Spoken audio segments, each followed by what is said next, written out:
अब बात एक ऐसी खबर की जो एक शहर या प्रदेश नहीं, पूरे देश के हर माँ बाप से जुड़ी हुई खबर है। इंदौर में 9 साल की मासूम की हत्या ने हर किसी को सोचने पर मजबूर कर दिया है कि क्या ऑनलाइन गेम्स को बैन कर देना चाहिए और या फिर नाबालिगों को इससे कहीं ना कहीं दूर रखना चाहिए, क्योंकि इस मर्डर का आरोप 12 साल के बच्चे पर है और वजह है ऑनलाइन गेम्स में हार।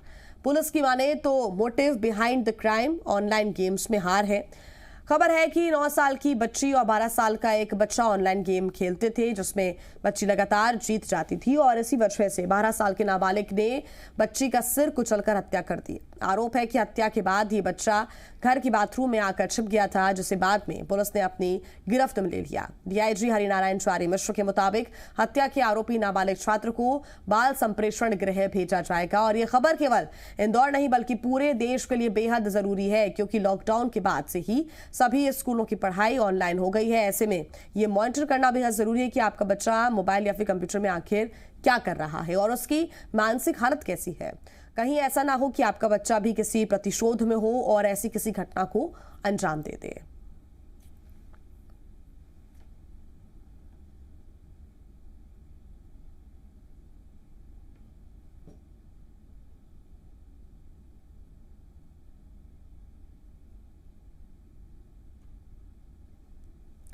और इसी पर ज्यादा जानकारी के साथ जी मीडिया संवाददाता संदीप भमरकर हमारे साथ जुड़ गए हैं। संदीप, पहले 9 साल की एक मासूम बच्ची का शव मिलता है और जब पुलिस खुलासा करती है तो वो बेहद ही चौंकाने वाला खुलासा होता है। खुलासा ये कि एक 12 साल के नाबालिग बच्चे ने सर कुचलकर उसकी हत्या कर दी और रीजन ऑनलाइन गेम बताया जा रहा है। ये हमने देखा है कि कई बार बच्चे ऑनलाइन गेम्स के चलते डिप्रेशन में होते हैं, स्ट्रेस में होते हैं, आत्मघाती कदम उठाते हैं, कई सुसाइड के मामले सामने आए हैं, लेकिन इस बार इतना ज्यादा प्रतिशोध इस बच्चे के अंदर देखने को मिला कि उसने एक बच्ची की हत्या कर दी। एक बड़ी गंभीर विषय है ये, हर माँ बाप के लिए सबक लेने वाली बात भी है।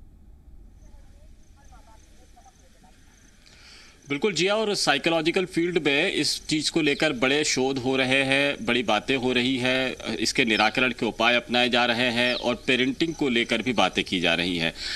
दरअसल इस तरह के जो गेम्स हैं वो बड़े आक्रामक और हिंसक होते हैं और पिछले लॉकडाउन के दौरान में जब सभी लोग अपने घर पर थे तब इस तरह के गेम्स खेलने की प्रक्रियाएँ बहुत बढ़ गई थीं। कई तरह की घटनाएँ भी हुई थी और बच्चे स्वाभाविक तौर पर इसमें हिंसक होते हैं, क्योंकि गेम्स में जब पार्टी बनकर इन गेम्स में शामिल होना होता है तो इस तरह की प्रतिक्रियाएं होना स्वाभाविक होता है। लेकिन ये प्रतिक्रियाएं बच्चों में इतनी ज़्यादा हो रही हैं कि वो हत्या करने पर आमादा हैं, तो ये एक चौंकाने वाली बात है, ये सावधान होने वाली बात है और पेरेंटिंग की तरफ इशारा करती है। ये हिदायत हमेशा दी जाती है कि जब मोबाइल पर या लैपटॉप पर, कंप्यूटर पर बच्चे कोई गेम खेल रहे हैं तो उनकी एक्टिविटीज़ पर नज़र रखी जाए। ऑनलाइन पेरेंटिंग के गुण भी सिखाए जाते हैं और जब ठीक तरह से पेरेंटिंग नहीं होती है तभी इस तरह की घटनाएं निकलकर सामने आती हैं। बच्चों की हर गतिविधि पर नज़र रखना इस वक्त में बहुत ज़रूरी है, क्योंकि बच्चे घर पर हैं, स्कूल नहीं जा रहे हैं और वो इस तरह की एक्टिविटीज़ में, यानी अगर वो पढ़ाई भी कर रहे हैं तो कंप्यूटर, लैपटॉप और मोबाइल के ज़रिए कर रहे हैं, तो स्वाभाविक तौर पर वो इस तरह के गेम्स के संपर्क में आते हैं। ये गेम्स बड़ी आसानी से उपलब्ध हैं, लेकिन वाजिब पेरेंटिंग नहीं होने की वजह से इस तरह की घटनाएं सामने आती हैं। बच्चों को वक्त वक्त पर सलाहें देना, मार्गदर्शन देना ये बहुत ज़रूरी है और इसका अगर अभाव होता है, ये नहीं होती है, तो ये घटनाएं निकल कर सामने आ रही है। इससे पहले भी कई ऐसी घटनाएं हो चुकी हैं और हर बच्चा, हम देखें कि अधिकांश बच्चे 99% बच्चे इस तरह के गेम्स के संपर्क में हैं। लेकिन यदि अभिभावक, पेरेंट्स, माता पिता अगर इसका ठीक ढंग से ध्यान नहीं रखेंगे तो इसके दुष्प्रभाव भी निकल कर सामने आ सकते हैं। ये वक्त बहुत नाजुक दौर का है, जितना लॉकडाउन के दौरान प्रतिशोध था, इस बच्चे के अंदर इतना ज्यादा गुस्सा था कि उसने एक बच्ची की हत्या कर दी और अब उसके जो परिजन हैं, हालांकि कुछ भी करने की स्थिति में नजर नहीं आती, क्योंकि इसमें अब क्या कार्रवाई की जाएगी ये बड़ी बात है।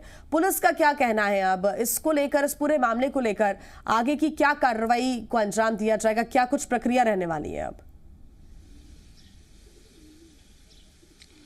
देखिए, पुलिस गाइड्स का इस्तेमाल कर रही है और पुलिस कार्रवाई कर रही है, नियमानुसार कार्रवाई कर रही है। आरोपी बच्चे को उससे बातचीत करके उसको हिरासत में लेने की भी तैयारी है, क्योंकि नियमानुसार अब यही किया जाएगा। प्रॉपर काउंसलिंग करने के बाद में, जिसमें पेरेंटिंग की भी काउंसलिंग होगी और पेरेंट्स की भी होने वाली है, और साथ ही साथ में बच्चे के भी, आरोपी बच्चे की भी होने वाली है। लेकिन नियमानुसार कानून कहता है कि अगर किसी तरह का अपराध होता है तो आरोपी के साथ में अपराधी जैसा सलूक ही किया जाता है, और यहाँ पर भी पुलिस इसी तरह की कार्रवाई कर रही है।